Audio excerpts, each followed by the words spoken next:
ಗುರಿ ಎಷ್ಟು ದೊಡ್ಡದಾಗಿರುತ್ತೆ ಅಷ್ಟು ಗಟ್ಟಿ ಮನಸ್ಸಿರುತ್ತೆ. ಒಬ್ಬ ಒಂದೇ 5 ಪೇಜಿನ ಪುಸ್ತಕವನ್ನು ಓದಿ ಮುಗಿಸ್ಲಿಕ್ಕೆ ಬಹಳ ಪ್ರೇರೇಪಣೆ, ಬಹಳ ಸಮಯಾವಕಾಶ, ಬಹಳ ಉತ್ಸಾಹ ಬೇಕಿಲ್ಲ. ಒಂದು ವೇಳೆ ಒಂದು ಗ್ರಂಥ ನಿನ್ನ ಎದುರುಗಡೆ ಇದ್ದರೆ ಅದನ್ನು ಓದಲಿಕ್ಕೆ ನಿನ್ನ ಸಮಯಾವಕಾಶ, ವ್ಯವಧಾನ, ಏಕಾಗ್ರತೆ, ಉತ್ಸಾಹ ಬಹಳ ಇರಬೇಕಾಗತ್ತೆ. ಯಾಕಂದರೆ ಮೊದಲ ಪುಟ ಓದಲಿಕ್ಕೆ ಆರಂಭ ಮಾಡಿದಾಗ ಏನೋ ಬಹಳ ಜೋರಾಗೇ ಆರಂಭ ಮಾಡಿಬಿಡ್ತೀವಿ. ಮೊದಲ ಪುಟದಿಂದ ಆರಂಭ ಆದ ಉತ್ಸಾಹ, ಏಕಾಗ್ರತೆ, ಸ್ಪ್ಯಾನ್ ಆಫ್ ಅಟೆನ್ಷನ್, ವ್ಯವಧಾನವನ್ನು ಕೊನೆಯ ಪುಟದವರೆಗೆ ಕಾಯ್ದುಕೊಳ್ಳುವುದು, ಅದರಿಂದ ಸ್ವಲ್ಪ ಕಲಿಯೋದಿದೆಯಲ್ಲ, ದಟ್ ರಿಯಲಿ ರಿಕ್ವೈರ್ಸ್ ನಿನ್ನ ಏನಂತಾರೆ ಅದಕ್ಕೆ, ನಿನ್ನತನ, ವಜೂದ್, ನಿನ್ನ ಶೆಲ್ಫ್, ನಿನ್ನದು ಅನ್ನೋದನ್ನು ಬೇಕಾಯ್ತದೆ. ನಿನ್ನ failures also depends on your effort. There is a correlation. ಗೋಲ್ಗೂ, ಎಫರ್ಟ್ಗೂ, ಫೇಲ್ಯೂರ್ಗೂ, ಸಕ್ಸಸ್ಗೂ ಸಹ ಸಂಬಂಧ ಇದೆ, ಕೋರಿಲೇಷನ್ ಇರ್ತದೆ. ಇಂಟರ್ಡಿಪೆಂಡೆಂಟ್ ಎಲ್ಲವೂ. ನಿನ್ನ ಗುರಿ, ನಿನ್ನ ಪ್ರಯತ್ನ, ನಿನ್ನ ಯಶಸ್ಸು, ನಿನ್ನ ವಿಫಲತೆ, ಕಾಸ್ ಆ್ಯಂಡ್ ಎಫೆಕ್ಟ್ ಅಂತಾರಲ್ಲ ಹಾಗಿರ್ತದೆ. ನಿನ್ನ ಎಷ್ಟು ದೊಡ್ಡದ ಗುರಿ ಇದೆ ಅಷ್ಟೇ ಮಟ್ಟದ ಶ್ರಮ ಮತ್ತು ತ್ಯಾಗ ಅಥವಾ ಆ ಎಫರ್ಟ್ ಇತ್ತು ಅಂದರೆ ಫೇಲ್ಯೂರ್ ಬರಲ್ಲ. ಆ ಮಿಸ್ಮ್ಯಾಚ್ ಆದಾಗ ಈ ವಿಫಲತೆ, ಖಿನ್ನತೆ ಅಥವಾ ಸೋತ್ ಹೋಗೋದು ಇದೆಲ್ಲ ಬರ್ತದೆ. ಆಗಲಿ ಪರವಾಗಿಲ್ಲ, ಫೇಲ್ಯೂರ್ ಆಗಲಿ. ಆ ಫೇಲ್ಯೂರನ್ನು ಕೂಡ ದೊಡ್ಡ ಭೂತದ ಹಾಗೆ ನೋಡಿಬಿಟ್ರೆ ಅದು ಭೂತಾಗಿ ನಿನ್ನ ಕಾಡ್ಲಿಕ್ಕೆ ಆರಂಭ ಮಾಡುತ್ತೆ. ಅದಕ್ಕೆ it is also part of my journey. ನನ್ನ ಈ ಹಾದಿ, ನನ್ನ ಪಯಣ, ಗುರಿ ಮುಟ್ಲಿಕ್ಕೆ ನಾನು ಸಾಕ್ತಿದ್ದೀನಲ್ಲ, ವಿಫಲತೆ ಅನ್ನೋದು ಕೂಡ ಅದರ ಅವಿಭಾಜ್ಯ ಅಂಗ ಅಂತ ಮೊದಲೇ ಅನ್ಕೊಂಡು ಹೋಗ್ತಾ ಇದ್ರೆ you will easily accept it and come out of it and move ahead. ಇಲ್ಲದೆ ಹೋದರೆ ಕಷ್ಟ ಆಯ್ತದೆ. ನಿನ್ನ ಗುರಿ ದೊಡ್ಡದಾಗಿರ್ಬೇಕು. ನನಗಾದಾಗ ನಾನು ಏನು ಮಾಡ್ತಿದ್ದೆ, ನನಗೆ ನೆನಪೇ ಉಳಿತಿರ್ಲಿಲ್ಲ. 40-45 ನಿಮಿಷ ಪರೀಕ್ಷೆ ಬರ್ಲಿಕ್ಕೆ ಹೋದಾಗ ಆಗ್ತಾನೆ ಇರಲಿಲ್ಲ. ಎಲ್ಲರೂ ಓದ್ತಾ ಇದ್ರು, ನಾನು ಬಿಟ್ಟು ಹೋಗಬೇಕು ಅನ್ಸೋದು. ಸಿನಿಮಾ ಬಂದಾಗ ನೋಡಬೇಕು ಅನ್ಸೋದು, ಊಟ ಮಾಡಬೇಕು ಅನ್ಸೋದು, ಇನ್ನು ಯಾರನ್ನೋ ನೋಡಿದಾಗ ಹೋಗಿ ಮಾತನಾಡಬೇಕು ಅನ್ಸೋದು. How I you to avoid all those things ಅಂದರೆ ನೋ, ನನ್ನನ್ನು ನಾನೇ ನೆನಪು ಮಾಡ್ಕೊಳ್ತಿದ್ದೆ. Do I have that much time? ನನಗೆ ಈ ಸಿನಿಮಾ ನೋಡಿನೂ ಓದುವಷ್ಟು ಸಮಯ ಇದೆಯಾ? ಅವರ ಸ್ನೇಹವನ್ನು ಮಾಡಿಯೂ ಕೂಡ ಇದೇ 1 ವರ್ಷದೊಳಗೆ ಮಾಡುವಷ್ಟು ಅವಕಾಶ ಇದೆಯಾ? ಇಲ್ಲ. ಬರೀ ಊಟ ಅಥವಾ ಸಿನಿಮಾ, ಇದು ಪಾರ್ಟಿ, ಟೂರ್ಗೆ ಹೋಗೋರು, ಶ್ರೀಶೈಲಂ ಹೋಗೋದು, ಮಹಾನಂದಿ ಅಂತ ಒಂದು ಹೈದರಾಬಾದ್ಗೆ ಭಾಳ ಸಮೀಪ, ಕಾಳಹಸ್ತಿ, ಅಲ್ಲಿಗೆಲ್ಲ ಹೋಗೋದು. That was part of UPSC preparation. ನನಗೆ ಅಷ್ಟು ಸಮಯ ಇದೆಯಾ? 1 ದಿನ, ಅಯ್ಯೋ ಅಷ್ಟು ದುಡ್ಡು, ಹೋಗ್ಲಿಕ್ಕೆ ಆಯ್ತದ? ನೋ, ನನಗಿರೋದು ಇಷ್ಟೇ ಸಮಯ. I have to go back, I have to start ಅಂತ ನನಗೆ ನಾನೇ ಹೇಳ್ಕೊಳ್ತಿದ್ದೆ. ನನ್ನ ಮೋಟಿವೇಟಿಂಗ್ ಫ್ಯಾಕ್ಟರ್ ಅದು. ನನ್ನ ಪ್ರೇರೇಪಣೆ, ವಿಫಲತೆಯಿಂದ ನನ್ನನ್ನು ತಡೆದಿದ್ದು ಅದು. And postponement, I have enough time. 1 ವರ್ಷ ಇದನ್ನು ಮಾಡ್ಕೊಂಡ್ಬಿಟ್ರೆ ಜೀವನ ಪೂರ್ತಿ ಇದೆಯಲ್ಲ ಸಮಯ ಸಿನಿಮಾ ನೋಡಲಿಕ್ಕೆ, ಜೀವನ ಪೂರ್ತಿ ಇದೆಯಲ್ಲ ಮಾಡೋದಕ್ಕೆ ಅಂತ ನನಗೆ ನಾನೇ ಹೇಳ್ಕೊಳ್ತಾ ಇದ್ದೆ. ಅದಕ್ಕೆ you are the best friend of yourself, ಆಮೇಲೆ ವರ್ಸ್ಟ್ ಎನಿಮಿ. ಸೊ ಅದಕ್ಕೆ whenever you fail, you look at it yourself again.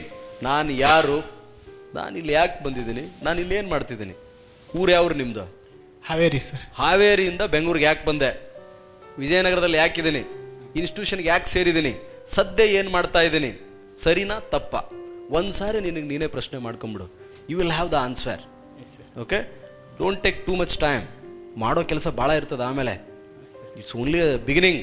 IAS IPS ಅನ್ನೋದು ಆ್ಯಕ್ಚುಲಿ ಯುದ್ಧ ಆವಾಗ ಸ್ಟಾರ್ಟ್ ಆಯ್ತದೆ ಅಲ್ವೇ? Yes, thank you sir, thank you. BSc ಅಗ್ರಿಯಲ್ಲಿ ಮಾಡ್ತಾರೆ, field training ಅಂತ ಇರುತ್ತೆ ಅವ್ರಿಗೆ.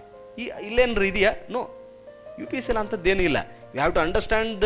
ನೀವು ಯಾವ ಸಬ್ಜೆಕ್ಟನ್ನು ತೆಗೆದುಕೊಂಡಿರ್ತೀರಾ, ಕನ್ನಡ ಲಿಟ್ರೇಚರ್ ತಗೊಂಡಿದ್ದೀರಿ ಅಂತಂದರೆ ಕಥೆ, ಕವನ, ವ್ಯಾಕರಣ, ಅಲಂಕಾರಗಳನ್ನು ತಿಳ್ಕೋಬೇಕು, ಕಾದಂಬರಿಗಳನ್ನು ಓದ್ಕೋಬೇಕು, ಕನ್ನಡ ಸಾಹಿತ್ಯದ ಇತಿಹಾಸವನ್ನು, ಕೇಳಿದ ಪ್ರಶ್ನೆಗಳಿಗೆ ಉತ್ತರ ಕೊಡಬೇಕು ಅಷ್ಟೇ. ಪ್ರಾಕ್ಟಿಕಾಲಿಟಿ ಹಾಡು ಹಚ್ಚಂಗಿಲ್ಲ ಅಲ್ಲಿ. They will not ask you to do sing. Public administration ಅಷ್ಟೇ, ಥಿಯರಿ, ಇಂಡಿಯನ್ ಅಡ್ಮಿನಿಸ್ಟ್ರೇಷನ್ ಓದೋದು, ಪರೀಕ್ಷೆಯನ್ನು ಬರೆಯೋದು.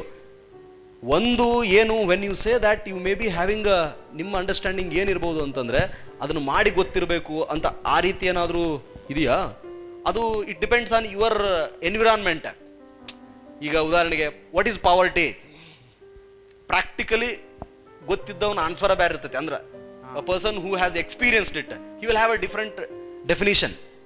It is his definition. Leave it to him. Why are you bothered? You write your definition. Okay? A person, ಈಗ ಉದಾಹರಣೆಗೆ communalism, secularism, Indian constitution, fundamental rights, violation of it, human right violation, ಈ ಥರದ ಉತ್ತರಗಳನ್ನು ನೀನು ಹಾಗೆ ಬರೆದಾಗಲೂ ನಾನು ಬರೆಯೋದಕ್ಕೂ ವ್ಯತ್ಯಾಸ ಇರ್ತದೆ. It is my answer. Your answer is your answer. You write whatever you have perceived, understood, experienced. Don't try to imitate or copy or inculcate somebody else. It might fail. Your originality will always stand with you. Imitated knowledge or acquired ಏನಿರುತ್ತೆ ಅದು ಡಿಫ್ರೆಂಟೇ ಇರ್ತದೆ. ದೇಸೀಯತೆ ಅಥವಾ ಅದು original ಏನು farm ಮತ್ತು ಇನ್ನೊಂದೇನು ಜವಾರಿ ಅಂತಾರ ಹಂಗ. So I don't understand when you say theory ಮತ್ತು practicality, but you be yourself. Understand well, write well. Your only aim should be to clear the exam. Mastery ಪಡೆಯುವುದಲ್ಲ. ನನಗೆ ಬೈಲಾಗಳನ್ನು ಕೇಳಿದ್ರೆ ನೆನಪಿಲ್ಲ ಈಗ.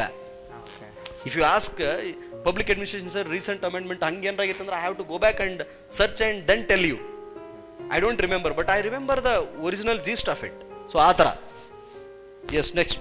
ಟೆಸ್ಟ್ ಸೀರೀಸ್ನ ಶೆಡ್ಯೂಲ್ಗೆ ನಾನು ಅಲ್ಲಿ ಕವರ್ ಮಾಡಿಕೊಂಡು ನಂದಿನ್ನು ಹಿಸ್ಟ್ರಿ ಮತ್ತು ಎಕನಾಮಿಕ್ಸ್ ಕವರ್ ಆಗಿಲ್ಲ ಸರಿಯಾಗಿ ಸಿಲೆಬಸ್ಸು. ಎರಡನ್ನೂ ಕವರ್ ಮಾಡ್ಲಿಕ್ಕೆ ಹೋದಾಗ ಎಲ್ಲೋ ಒಂದು ಕಡೆ ಫೇಲ್ ಆಗ್ತಾ ಇದ್ದೀನಿ ಅಟ್ ಪ್ರೆಸೆಂಟು. ಅದಕ್ಕೆ ನಿಮ್ಮ ಒಂದು ಸಜೆಷನ್ ಏನು? ಸರಿಯಾಗಿ ಟೈಮ್ ಟೇಬಲ್ ರೆಡಿ ಮಾಡ್ಕೊಳ್ಳಿ. What is the I use to think whenever I use to fail to cover the entire syllabus. 2000 ಮಾರ್ಕ್ಸಲ್ಲಿ ಟಾಪರ್ ಮಾರ್ಕ್ಸ್ ಎಷ್ಟಪ್ಪ ಅಂತ ನೋಡ್ತಿದ್ದೆ. 1050 50% ಅಲ್ವೇ? 50% ಇಸ್ ದ ಪಾಸ್ ರೇಷಿಯೋ. ಮತ್ತು ನಾನು ಎಷ್ಟು ಓದಿದ್ದೀನಿ? ನನಗೆ ಇಂಟರ್ನ್ಯಾಷನಲ್ ರಿಲೇಷನ್ಸ್ ಪ್ಲಸ್ ಪೇಪರ್ 2 ಓದೋಕ್ಕಾಗಿರಲಿಲ್ಲ ಆನೆಸ್ಟ್ಲಿ ಸ್ಪೀಕಿಂಗ್. ಎಸ್ಎ ಟಾಪಿಕ್ಸ್ ನಮ್ಮ ಟಾರ್ಗೆಟ್ ISL ಕೊಟ್ಟು ಎಲ್ಲ ಎಸ್ಎ ಟಾಪಿಕ್ಗಳನ್ನು ಪ್ರಾಕ್ಟೀಸ್ ಮಾಡಲಿಕ್ಕೆ ಆಗಿರಲಿಲ್ಲ. But what I already studied, ನಾನು ಏನೇನು ಓದಿದ್ನೋ ಅದನ್ನೇ ರಿವಿಷನ್ ಹೆಚ್ಚಿಗೆ ಮಾಡ್ತಾ ಇದ್ದೆ. Your time table, your syllabus cover ನೀನು ಮಾಡ್ಕೊಳ್ಳೋದು, ನಿನ್ನ test series, you have to prepare your time table. If you are lacking somewhere, if you are falling short of time, you have to match it. How you will do it is left to you. ಅದನ್ನು ನೀವೇ ಮಾಡ್ಕೋಬೇಕು. But cover ಇಷ್ಟನ್ನು ಮಾಡಲಿಕ್ಕಾದ್ರೆ the best. If you are unable to cover, leave it and focus on what you have already studied. Shortage of ಟೈಮ್ಗೆ ನನ್ನ ಹತ್ರ ಮಂತ್ರ ಅಂತೂ ಇಲ್ಲ. I don't have really thing. And you better stick to whatever you have already. ನಿಮಗೇನು ನೀವು time table ಹಾಕೊಂಡಿರ್ತೀರ ಅದಕ್ಕೆ ಸೀಮಿತ ಆಗೋದು ಉತ್ತಮ ಅನ್ನೋದು ನನ್ನ ಅಭಿಪ್ರಾಯನಪ್ಪ. UPSCನ ಕನ್ನಡದಲ್ಲೂ ಬರಿಬೋದಾ ಸರ್? ಅದ್ರ ಬಗ್ಗೆ ನನಗೆ ನನಗೆ ರಿಸೋರ್ಸ್ ಸಿಕ್ಕಿರಲಿಲ್ಲ.